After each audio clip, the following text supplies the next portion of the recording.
Okay, so just to go through some, just a little bit of a review from last fall. Of course, we talked about how God raises up Daniel, and he does that because he is going to prophetically explain to Daniel this period called the times of the Gentiles. Who can tell me what the times of the Gentiles is? Because we're still in it. Does anyone remember? When did it start? Yeah, that's right. She's going to go to Chafer Seminary. She's this sweet lady over here is actually going to the same Bible school that Dan's in. Anyway, okay, so I'm going to ask you a lot tonight. Yes, so of course it started at the time when Israel was taken out of their land and taken to Babylon, which of course was hundreds of miles to the east, and it started with Nebuchadnezzar. And the reason why it started then was because that's when Israel no longer had a king seated on David's throne. And they still have no king seated on David's throne. So since the time of Babylon, Israel has not had a king on the throne, and they won't have a king on the throne until when? Yeah, till Jesus comes back, right? So when Jesus comes back in the second coming, he's going to take his position as king. And I think that's important for us to understand, because Jesus is not currently acting as king. What is he currently acting as? Say again. Yeah, what is his position right now in heaven? He's acting as high priest. So you know how, I was saying, I actually don't even really necessarily love just how people have all these t-shirts or whatever, and it says, Christ is king. It's like, yes, he's king, but he's not acting as king right now. Right now, he's acting as high priest in the order of Melchizedek. But when he comes down to earth at the second coming, and then he takes his place as king, in Jerusalem during the millennial kingdom, that's when he'll be acting as king. So just gives us a little bit of a different understanding. So I just don't always love those phrases, just because I think they're a little bit misleading to make people think that we're living in the kingdom now, and of course we're not. So God raises up Daniel for these times of the Gentiles, and he reveals to Daniel that Israel is going to be trampled down by all the Gentile powers from the time of Nebuchadnezzar to the second coming. And then he also shows Daniel how he's to live, how Israel is to live for God on pagan soil, and that's been so good for us because we are also on pagan soil. Oh mercy! And then God reveals to Daniel, of course, many prophecies about the times of the Gentiles and also about the end of the age. So, as we've said, the book of Daniel has these two parts, historical, prophetic, and we've completed this historical part, and I'll just quickly go through those. These 7 chapters. So, basically, chapters 2 to 7 were written in Aramaic because Aramaic was the language of the day, and also because they were for a Gentile audience, okay? Whereas now, chapters 8 to 12 is written in Hebrew because it's for a Jewish audience, okay? And not every chapter in Daniel is written chronologically. Now, why is that? Why is not, every chapter that you go through, some are written chronologically, but some aren't? It's because Daniel wrote them chiastically, okay? So I know you can't see this, it's so tiny, but basically chapters 1 to 4 are chronological. And then what happens is 7 and 8 that we're in right now, that would have occurred right after chapter 4, and then it would have been chapter 5, 6, and then 9 to 12. And it's just because Daniel writes this book with a theme, okay? So the theme in chapter 2 is repeated in 7, the theme in 3 is repeated in 6, and the information in 4 is repeated in 5. Okay, so then we went through the chapters, and again, it's so small here, but chapter 2, of course, was Nebuchadnezzar's dream of the giant statue, and he saw all these empires from a Gentile perspective, and that's why they seem so glorious. And then chapter 3, it was Daniel's 3 friends in the fiery furnace, and we just saw how they, would not bow down, but the Lord saved them. Chapter 4 was the humiliation of Nebuchadnezzar when he turned into an ox, so he became crazy, but then he repented, he came to faith in the Lord, and he was restored. And then chapter 5 was that handwriting on the wall chapter where King Belshazzar fell, the Babylonian Empire fell. And then 6 was Daniel in the lion's den, which is I think my favorite, which again was a powerful chapter just of God's providence and sovereignty. And then chapter 7 is where we left off. And chapter 7 was where Daniel has this vision of these 4 ferocious beasts. Now, why did he see these 4 beasts basically he's seeing the same thing that Nebuchadnezzar saw, only he sees them just like these grotesque beasts. Now, why was that? Why didn't he see it so glorious like Nebuchadnezzar? God's perspective. Yes, God's perspective. So Daniel sees these same empires that Nebuchadnezzar saw, but he sees them from a Jewish perspective, right? From God's perspective. And that says a lot, because what does that say about God? Well, how does he see the empires of this world? He sees them as these wild, unclean animals, so to speak, that are determined to dominate. He sees this total chaos with every Gentile nation. Like, there isn't going to be a Gentile nation, like from the time of Nebuchadnezzar until Christ comes back, that is going to be glorious, right? He sees them as these, almost like these alpha male, almost like a pack, right? Where they just want to, take over, but ultimately they're destroyed. So Daniel sees these different beasts, and of course, when you go through, he sees the Babylon is this lion, and then he sees Medo-Persia is the bear. He sees the leopard is Greece, and then of course that last beast was what? What was the very last beast that he was so disturbed by? Yeah, it was the Antichrist kingdom. So he sees this beast that is so gross, he doesn't even know really how to describe it, and it's got these 10 horns, and the 10 horns represented what? Kingdoms. Yeah. Now this I find fascinating, and again I have to restrain myself, so I won't get into it till Q&A. But boy, do we ever see right now in the world? You can just see the setup for these 10 kings, these 10 regions. Yeah. Anyways, I'll wait till the Q&A, but it's really fascinating. So Daniel sees in 723 basically this one world government composed of 10 regions, and that empire is going to control the whole world, right? And I think I had, here's just a picture of the Club of Rome. I had talked about how years ago in the 70s, there was a club called the Club of Rome, and they made this map of 10 regions, to split up the whole world. And that's really interesting, because the first region is Canada, US, and Greenland. So who knows, right? But then Daniel sees the Lord coming back, and of course the Lord destroys the Antichrist, and he sees how Christ will reign righteously for the millennial kingdom and then forever. So those were the first 7 chapters. They were very profound, and I pray that these next 8 to 12 will be just as profound for us tonight. So so tonight we're going to start in chapter 8, and Daniel's going to see another vision. This time he's going to see 2 animals. He's going to see a ram with 2 horns and a goat with 1 horn. And this again is basically what's going to happen is he's going to see the Grecian Empire and the Medo-Persian Empire. This lesson's a bit of a history lesson for us, but there's also other things to take away. And he focuses on these 2 empires. Does anyone know why Daniel focuses on these 2 empires? Basically because they had great influence over Israel. So, sorry, in my throat. So both Greece and Persia. Persia is what? What country is Persia? Iran, right? So remember, Iran wasn't changed to the name Iran until the 70s. It used to be Persia, right? So Persia and Greece have this great influence over Israel. That's why we're going to see this focus in this chapter. And we're actually going to see how under Persia, we won't see it today, but Cyrus would be the one who would allow Israel, to go back into their land and rebuild the temple. And I think I've mentioned it before, but today in Israel, many people actually liken Trump to Cyrus. I find that fascinating. It's through that prophecy of the Persians and the Greeks that we will see what God did during that intertestamental period. What is the intertestamental period?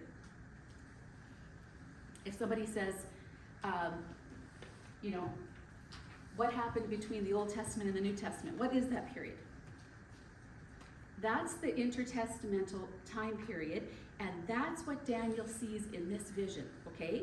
And next week, when we get to the last half of Daniel 8, we're going to see a story of Israel's independence, because Daniel sees this prophecy where the nation of Israel basically fought against this Antichrist type ruler. His name was Antiochus, and they won. And for 100 years, Israel actually gained their independence. And the reason the Lord allowed that was to prepare the way for Christ's coming. And I'm not going to lie, as I've been studying this chapter, I've actually thought many times, you do wonder with the Lord, now we're not Israel, but you do wonder with all that's happening with Alberta, if that could be so. You know, I don't know. It's really, really interesting. God always has a reason for, orchestrating what he's orchestrating. And next week, when we talk about that, we're going to see how out of that Maccabean revolt, that's where the Jews got the festival of Hanukkah. And so it's just really interesting. So anyway, it's a really incredible chapter. Lots for us to take away, so let's just get into it here. So what I'm going to do is I'm not going to actually read the outline just for time's sake, the overview. I'll just read that little paragraph in the first page, that outline. So it says this, it says, a principle in the early days of Israel's history said that if a prophet's words didn't come true, he was a false prophet. Daniel's prophetic words came true in a shocking degree of detail. His vision of the Medes, the Persians, and the Greeks was fulfilled exactly as he saw it. Okay, so that's what he's going to see today. So let's just get our verses here. And we'll get going here, you guys. Okay. All right, so let's just start. We'll just start in verse 1 here. It says, in the third year of reign of Belshazzar, in the third year of the reign of Belshazzar the king, a vision appeared to me, Daniel, subsequent to the one which appeared to me previously. Okay, so we're just going to stop here. So this vision is going to take place during the reign of King Belshazzar. And that's very important because, of course, this vision is given around 551 BC. And remember, Belshazzar was in power as chapter 7 began, right? And so we see him here also here in chapter 8, right? So he is in power at the end of the Babylonian Empire. And it says in this verse, so it says, this in the third year of the reign of Belshazzar, okay, so he's the handwriting on the wall king. It says, a vision appeared to me, Daniel. Now, why is he going to say that? What happens with the book of Daniel in the secular world? It gets attacked relentlessly because the prophecies are so accurate that people say there's no way Daniel could have written it, okay? So Daniel is clarifying here that, no, I did write it, me, Daniel. And he says, I have a vision appeared to me, okay? And so I just think that's important for us to understand because, again, the Bible just gets attacked again and again and again, but it's 100% true. That's why in Matthew 24:14, Jesus quotes, and he says, therefore, if you see the abomination of desolation, which was spoken of through Daniel the prophet, standing in the holy place, let the reader understand. So even Jesus himself quotes Daniel, saying that Daniel wrote the book of Daniel, okay? So he's the author, he's the one that had the vision, and I just wanted to clarify that.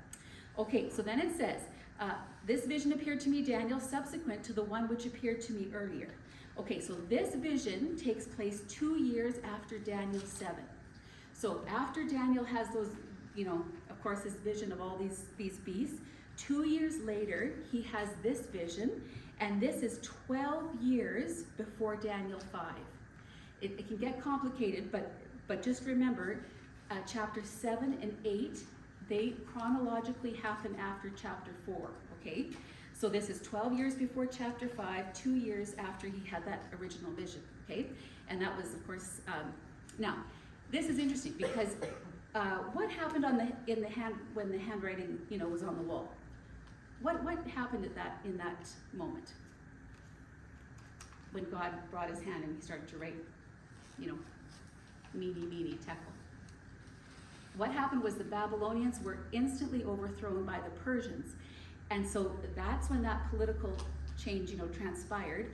And that's important to note because Daniel is going to see that 12 years before it happens.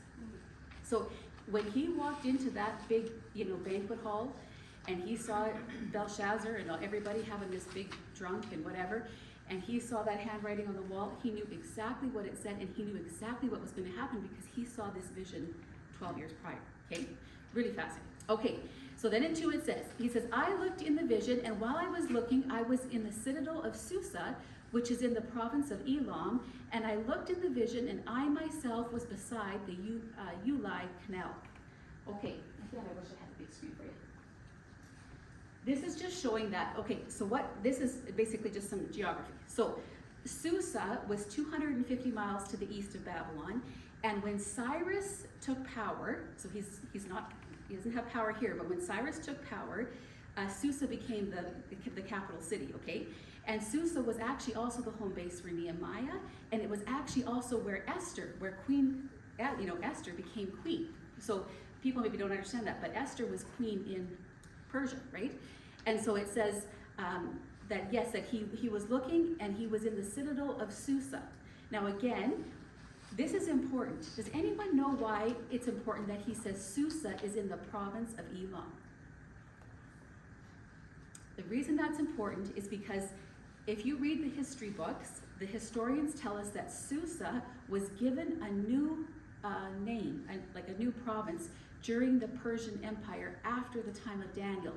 So if someone had written this after Daniel had died, they would never have known that there was a place called Susa, because that had been renamed, okay? So again, just another, what's the word? A point for us to understand that this is Daniel writing this book, and it's 100% true, okay?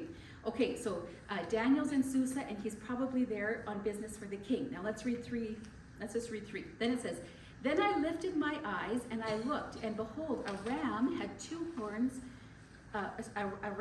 which had 2 horns, was standing in front of the canal. Now the 2 horns were long, but one was longer than the other, with the longer one coming up last." Okay, so Daniel, another picture here. Yeah, you can see that. But okay, so Daniel looks, and he says, "Behold," he said, "I saw a ram which had 2 horns, and it was standing in front of the canal." It says, "Now the 2 horns were very long." So this is a picture of, 2 long horns, but one was longer than the other, with the longer one coming up last. Okay, now this is very important because Daniel sees this 2-horned ram, which we know is the Empire of Persia, because it says that in verse 20. And he sees this ram having these 2 horns. Now, why? This is a perfect description of that empire. Who knows why? Because there was 2 rooms. Yeah, that's right. Because it's a perfect description of this Medo-Persian Empire, because the Persians and the Medes were in alliance, right? So when Belshazzar was taken down, when he was killed that night, the empire was taken over by the Medes and the Persians, right? But one horn was longer than the other, and that's like, why? Because Persia was much stronger than the Medes, okay? So they had this alliance, but eventually what happened was the empire just became the Persian Empire, because they were much stronger than the Medes. So that's why he sees this ram, and he sees these 2 horns, but one's much longer than the other. Okay, now verse 4 says this, "I saw the ram," no worries. It says, "I saw the ram budding westward, northward, and southward, and no other beast could stand before him, nor was there anyone to rescue from his power, but he did as he pleased and magnified himself." Okay, so we see that here's this ram that Daniel sees, and it says he's pushing westward and northward and southward. What does that mean? Taking over the country. Yeah, he's taking conquest, okay? So it's like this ram's looking for a fight. So he sees this ram is basically conquering the west, he's conquering the north, and he's conquering the south. And again, it's fascinating because Daniel's seeing exactly, what happened, in chapter 5, right? And the battle was so powerful and so swift, because it says he went, westward, northward, southward, and no other beast could stand before him. So what does that say? He was running out of power. Yeah, no one could stand against the Persians, okay? And so that's what he's saying. And then it says, but this ram did as he pleased, and he magnified himself. Okay, so who did the ram magnify? Who's the ram? Persia. And who did he magnify? So this would have been the king of Persia himself, right? And what happens when we magnify ourselves? What comes before the fall? Pride, right? So this is the problem, is that Daniel sees this Persian Empire. It's swift, it's strong, it's taking over all these empires, but it says he did as he pleased and magnified himself. Well, I don't know if I have another. Oh yeah, Daniel 4:30. This is just exactly what happened to Nebuchadnezzar. So Daniel 4:30 says, Nebuchadnezzar reflected and said, "Is this not Babylon the Great, which I myself have built as a royal residence by my might and my power and for the glory of my majesty?" And then in 31 it says, "While the word was in the king's mouth, a voice came from heaven saying, King Nebuchadnezzar, to you it is declared, sovereignty has been removed from you." So Babylon fell, and now Persia is falling in the exact same way, right? It's falling in the exact same pattern, because Persia went down that same pattern in terms of pride, right? So Persia's days are numbered, and they're going to fall. And you know what's interesting is somebody said, the lesson that we learn from history is that we never learn from history. And that's true, right? Because Canada's in the same boat. Yep. I don't know if you heard any of the Davos speeches and stuff. Mind-boggling, like pride, like the pride and the arrogance and all these things. It's unbelievable. But the Lord, you know, he hears all, sees all, and of course, pride comes before the fall. Okay, so then this is what happens. So they're going to fall. So here then we see in 5 to 7. I'm going to read 5 to 7 all together. "While I was observing," it says, "behold, a male goat was coming from the west over the surface of the whole earth without touching the ground, and the goat had a conspicuous horn between his eyes. He came up to the ram that had the 2 horns, which I had seen standing in front of the canal, and rushed at him in his mighty wrath. I saw him come beside the ram, and he was enraged with him, and he struck the ram and shattered his 2 horns, and the ram had no strength to withstand him. So he hurled him to the ground and trampled him, and there was no one to rescue the ram from his power." Interesting. Okay, so now Daniel sees this. He sees this male goat that basically is coming up over the west, and it says he covers the whole earth without touching the ground, and this goat has this horn between its eyes. Okay, so what empire does Daniel see next? Greece. And we know this again from verses 21 and 22, but also from history. So he sees, the next thing he sees is this Grecian Empire. And then he sees this weird horn coming out of this, you know, coming out of the forehead. And it's like, who is the horn? Alexander. Yeah, so the horn coming out of the goat's head, that very weird horn, is Alexander the Great, because he's the one who conquered the known world, right?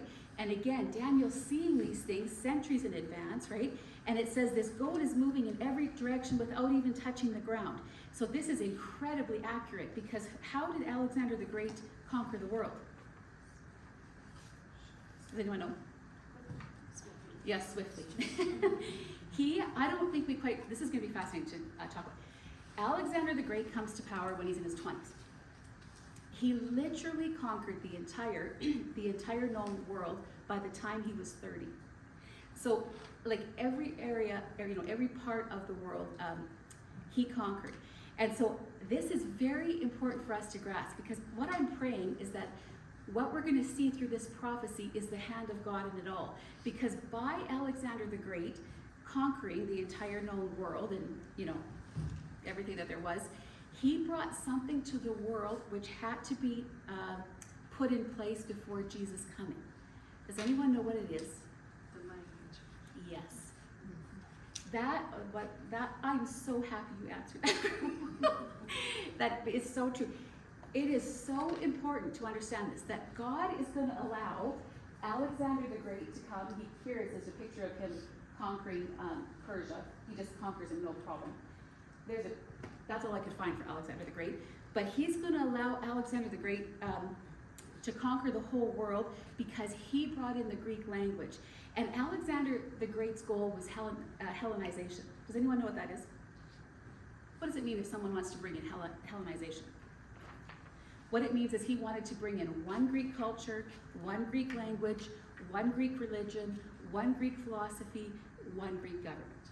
He wanted every part of the entire world to be under the influence of Greece. So everything, actually it's kind of chilling because Antichrist would kind of be the same, actually, to be honest. But he brings in this Greek language, and the hand of God is in that because what is so special about the Greek language? Say again. It's very precise. Yes, absolutely. The Greek language is the richest language ever known, okay, that the human race has ever known. Just for example, how many words for love do we have? One, right? We have one word for love. But in Greek, there's 4 words for love. And so what happened was the Lord is allowing this, Grecian Empire to conquer the world so that everyone will then, speak Greek. And then the New Testament, what was the New Testament written in? Greek. It wasn't written in English, it was written in Greek. And that's amazing because then what happened was when Christ came into the world, the gospel could go out into the entire world because the New Testament is written in Greek. And what's really cool is when the Romans came into power, they actually made highways that went everywhere into the known world so you could get everywhere. So you could get everywhere and everybody spoke that Greek language. So it's just God has a reason for everything that he's doing. And he had a reason to allow Alexander the Great to conquer the world. Actually, Galatians 4:4, Paul says, when the fullness of time came, God sent forth his son, born of a woman, born under the law. So Jesus didn't come at just any random time. He had to come at this time, right? At this very specific time where the whole world spoke the Greek language, right? And so I just find that very fascinating. And I do think we have to understand that God works out these situations and these circumstances. It's like that's his specialty, right? He works in a very difficult situation or a situation where you go, oh, this is awful, or what's happening? He has a purpose for that, for his glory, right? That's why, of course, we all know that Paul had a thorn in his flesh. We're not sure what the thorn was, but we know it was painful, right? It was painful, and he kept pleading with the Lord to take it away, but what did the Lord say? My grace is sufficient for you. My power is perfected in weakness.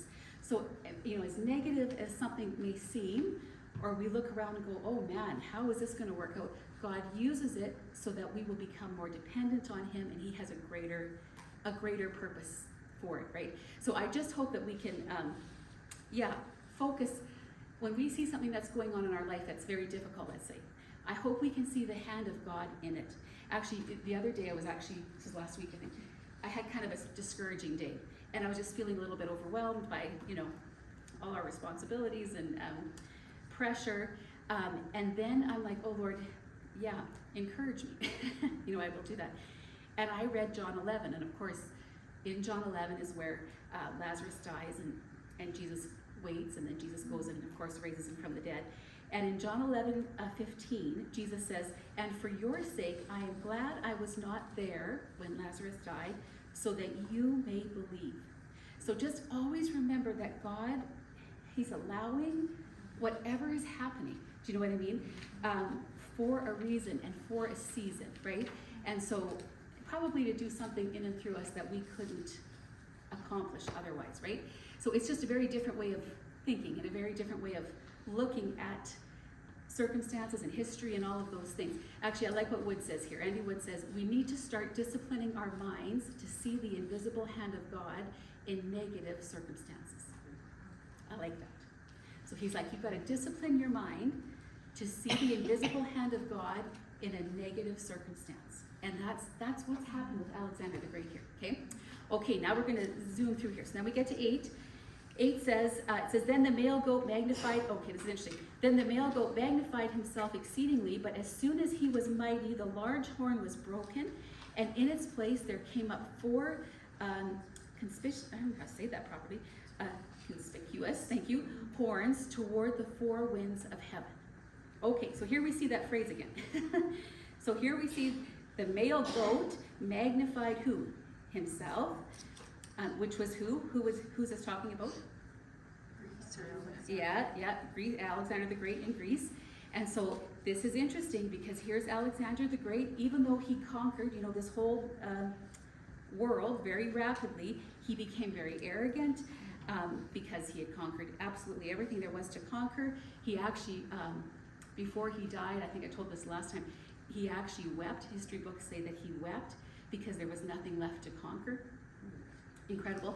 And he died from a form of, some people say alcoholism, some people say it was a sexually transmitted disease. It was some form of, debauchery, so to speak. Whatever it was, he died young. He died around 32, 33. And what's interesting is that all these grand pursuits that he had, it didn't save him. I think we have to really contemplate, that, Hebrews 9:27 says, it's appointed unto man once to die, and after this the judgment. And I think it's interesting that here's this guy who conquers the entire known world, and yet he can't conquer what? Yeah, he can't conquer the lusts of his own flesh. He dies of these, diseases, whatever they would be. And so it's like, he can do all these, great and mighty things on the battlefield, but he can't conquer his own sin. He can't conquer the lusts of his flesh, because the lusts of the flesh are in rebellion to God, right? And so remember, we reap what we sow. I say that all the time. So if a person can't control, the lusts of their flesh, they're going to sow destruction, right? And it doesn't matter how successful you may be. It doesn't matter how gifted a person is or how intelligent they are. Alexander the Great was this powerful, young, brilliant, man, but he was in rebellion to God. And so I think we need to ask ourselves, this is what challenged me this week, is there any area of your life that's in rebellion? Like, is there any area of our life that this fleshly nature that we have is not controlled, if that makes any sense, right? So maybe it's that we're in rebellion with our words, with our tongue. Maybe it's laziness, maybe it's bad habits, I don't know what it is, but whatever it is, we have to understand that Christ has actually freed us from those things when we believe in him. And so we don't have to be a slave to whatever it is that we're a slave to, right? I just put up here, maybe you won't be able to see it, but Romans 6:1-7. I love this passage because Paul says, he's talking to the church here, and he's like, and they were sinning and sinning. And he says, what shall we say? Are we to continue in sin so that grace may increase? He says, may it never be. How shall we who died to sin still live in it? Or how do you not know that all of us who have been baptized into Christ Jesus have been baptized into his death? Therefore, Paul says, we have been buried with him through baptism into death, so that as Christ was raised from the dead through the glory of the Father, so we too might walk in newness of life. He says, for if we have become united with him, of course we have, he says, certainly we shall also be in likeness of his resurrection, knowing this, that our old self was crucified with him in order that our body might not be done away with, so that we are no longer slaves to sin. For he who has died is freed from sin. He's meaning who has died to the old self, right?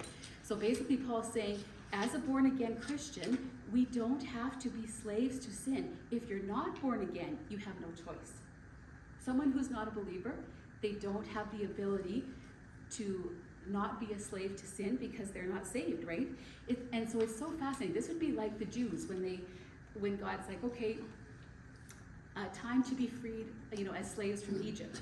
And it's like, you're free now. You go to the promised land, where there's milk and honey and stuff. And it's like, why would you want to stay in Egypt? That's what happens when we're born again and we just continually live in sin. Oh man, it's so tragic because it destroys us, right? And so Paul sees this pattern of sin in the Christian's life, and he's basically saying to these guys, he's like, you keep going back into that sinful habit, even though you're no longer a slave to sin, you shouldn't be, but you're deceiving yourself because you think that everything is going to be all right. Because maybe you're successful, or maybe you have a lot of money, or maybe you look good, maybe you have, whatever, a good relationship with your husband or your whatever, kids, whatever it might be. And so you take your eye off that sinful habit that you have, which God has actually freed you from when you were saved. And in the end, it's just disastrous because you reap what you sow, and it's going to lead to destruction, right? And so here's Alexander the Great, this very talented young man, and he destroys himself because he couldn't conquer the flesh. It's fascinating. It's a great lesson for us. I hope we grasp that, right? And so then it says in that verse, just to close off here, the end, I'll just all combine together, but it says that he sees these four horns towards the four winds of heaven. Now, what was that? We talked about this before, but when Alexander the Great died, he had no biological heirs. And so who did the Greek Empire go to? Four generals. Yeah, it went to his four generals. I wish you could see that too. So here are his four generals that it went to. So the first one was Cassandra, and he took the area of Macedonia. The next one was Lysimachus, I think you say it like that, and he took Asia Minor. Ptolemy took Egypt, and then Seleucus took Syria, and that included the land of Israel. So these four generals, there's a map. So these four generals took these four areas. And who knows what the two most important dynasties became? What were the two most important areas? It was Ptolemy over Egypt and Seleucus over Syria. Now why? Why would those two areas be the most important areas? Yeah. If you don't know the answer, you just always say Israel. Because that's the answer. Because the answer is, remember, the whole focus of the Bible, the whole focus of Bible prophecy is what? It's the nation of Israel, right? We must understand that. Actually, Ezekiel 38:12 says of Israel, who live at the center of the world, right? Everything's about Israel. When I look at the world right now and I see what's happening in all these places, I just look back to Israel. It's like, how does this affect Israel, right? So that's history from God's point of view. Everything in the Bible,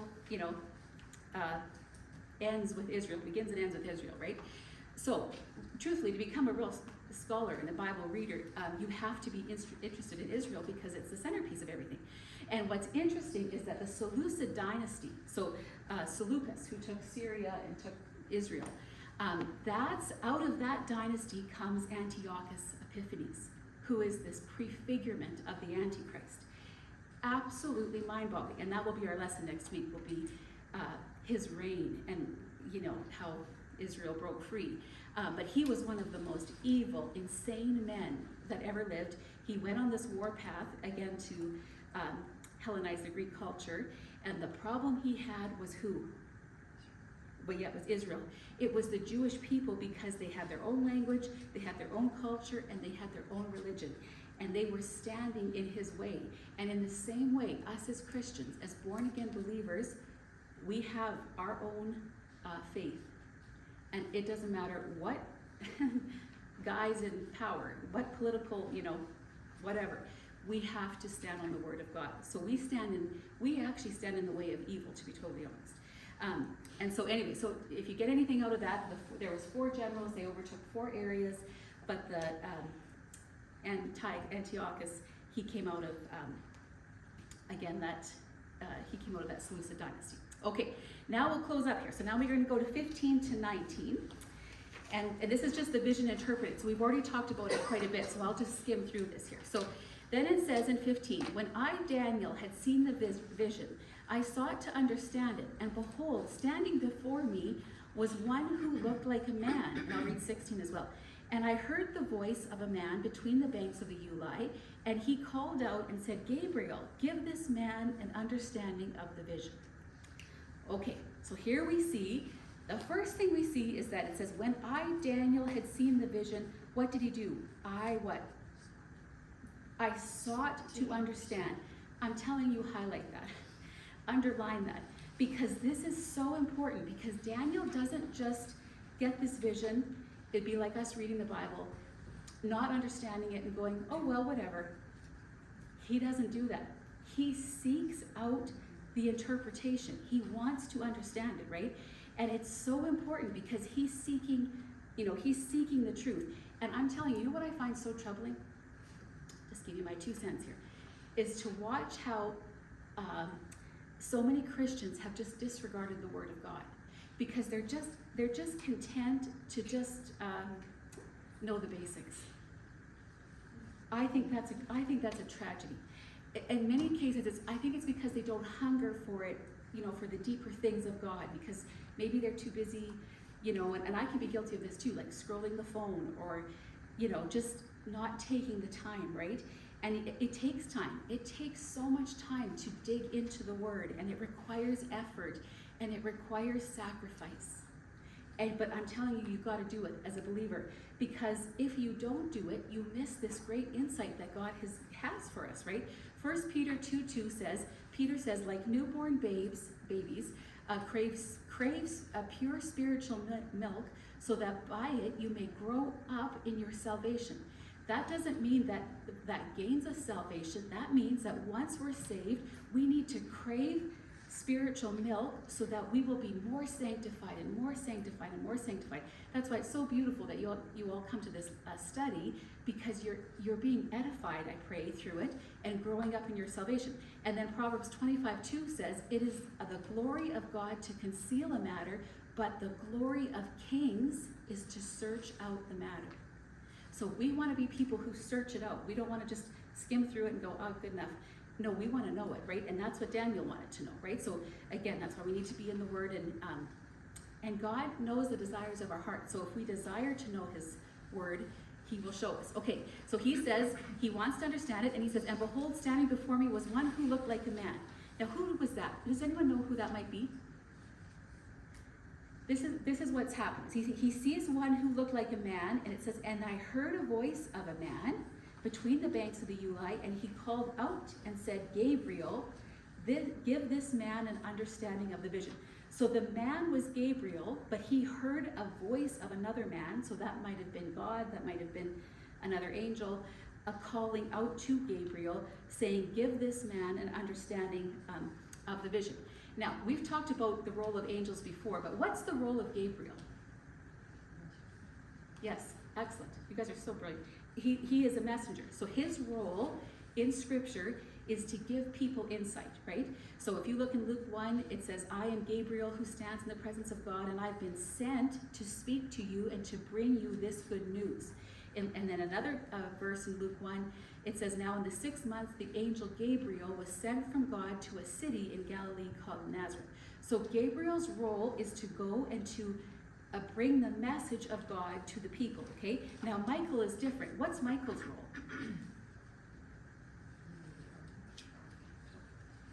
Somebody said. Yeah, his role is actually a protector of Israel. So I've talked about this before, in tribulation, he's going to have one massive role. That's all I know. So Michael his role is to defend Israel.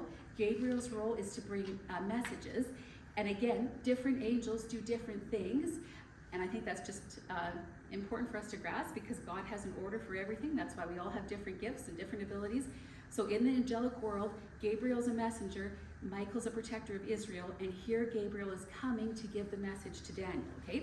Okay, 17 to 19. So then it says, so he came near to me where I was standing, and when he came, I was frightened and fell on my face, but he said to me, Son of man, understand that the vision pertains to the time of the end. You know what? I'll read to 19. Now while he was talking with me, I sank into a deep sleep with my face to the ground, but he touched me and made me stand upright. He said, behold, I am going to let you know what will occur at the final period of indignation, for it pertains to the appointed time of the end. Okay, so first of all, we see here in 17 that Gabriel comes, and as Daniel says, he was standing there, he was frightened, and he fell on his face. Now why? Why would, let's say right now, the Lord, now there's many angels in this room right now, but let's say the Lord allows us to see an angel right now. Let's say there's one right here. I pray there's a few with I always envision, I'm like, oh Lord, send your angels with swords drawn above me, right? So let's say the Lord allowed us to see the angels that are in this room right now. What would we do? Yeah. Yeah, we would fall on our face. Yes, because that's always the reaction. Truthfully, what it is, it's always the reaction of holiness coming into the presence of sin. So we're sinners. Yeah. Here we are. We're sinners. It's like, yes, we've been, made right by the blood of the Lamb. But that's always the reaction, because we're fallen men. So in Revelation, John, when he's on the island of Patmos, remember when Jesus appeared to John, it says in 28:8, I, John, and the one who heard and saw these things. And when I heard, he says, I fell down to worship at the feet of the angel who showed me these things. So even John, the Apostle John, when the angel appears, John falls down to worship him, and of course he gets rebuked for that, but that's because the angel's representing the holiness of God, right? And so if an angel was, appeared here, we do the same thing, right? And I just wanted to write this down. I think this is David Jeremiah. He says, holiness by definition has an obligation to destroy sin. It's fascinating. So just, understand that, right? That's why when Adam and Eve were in the garden and after they fell, they ran from God. Because what? They knew that they were going to be in the presence of holiness, and holiness by definition has an obligation to destroy sin. Again, here's what, I quote him so much, but here's what's again. He says, holiness in the presence of sin is like our police officer. The presence of a police officer brings us comfort, but what if we stopped at 7-Eleven and stole something, or we had been cheating on our taxes? All of a sudden, in the presence of that police officer, we'd be uncomfortable. And that's true, right? So that's what happens here, is that Daniel falls down. Okay, then he just to touch on this phrase here, it says, he says, Son of man, understand this vision pertains to the time of the end. Okay, this is also, I think, in your book. The time of the end, what we have to understand is that it always, when you see the phrase, the time of the end in Scripture, it always refers to the end of some type of rebellion.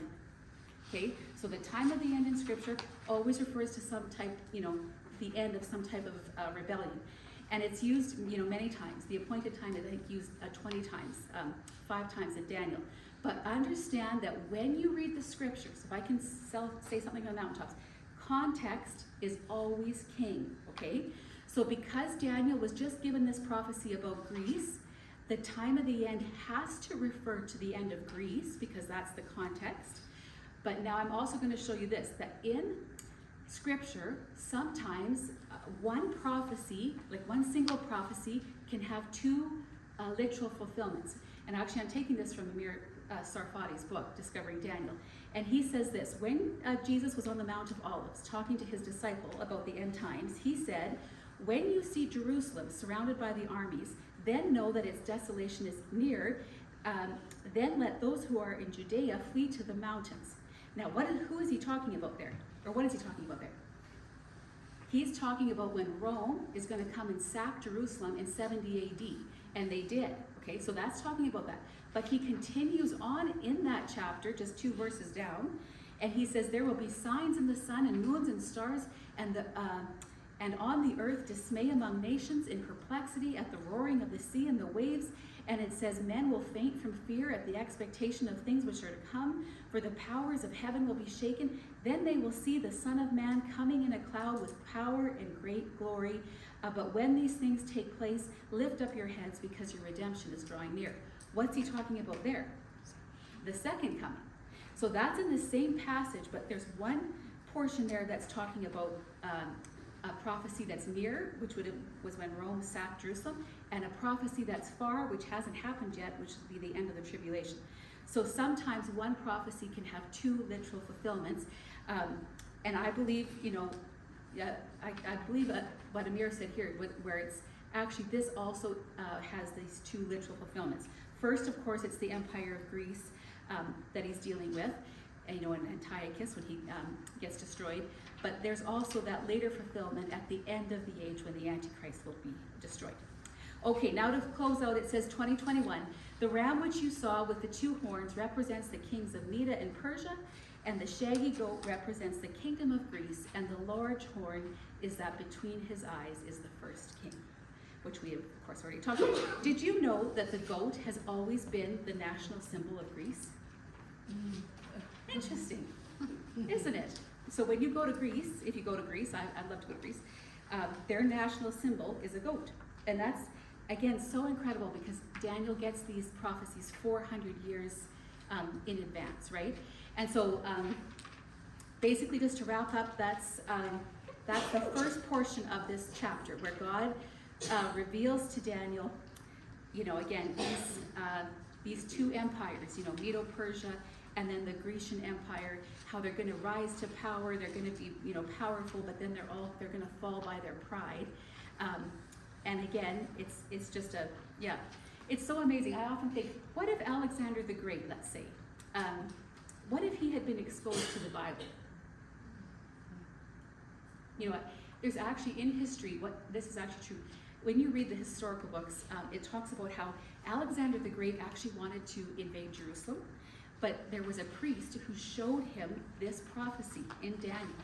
And when he saw that prophecy, he actually spared Jerusalem because he understood that he was the goat. And he was the horn on the goat, right? And so, just incredible. But I pray that this portion of scripture encourages us, and I pray that we'll understand how important it is, to grasp these prophecies, because we just see the incredible hand of God in every circumstance and the sovereignty of God. And so, so anyway, so that's how this one ends. And then, like I say, next week we'll finish chapter 8, but that one's all on Antiochus and the Seleucid dynasty, and that one is wow, because we see how God spared Israel, and again, they become independent for 100 years, and it ties it all together to Christ's coming. So okay, you guys. Well, we better, any questions before we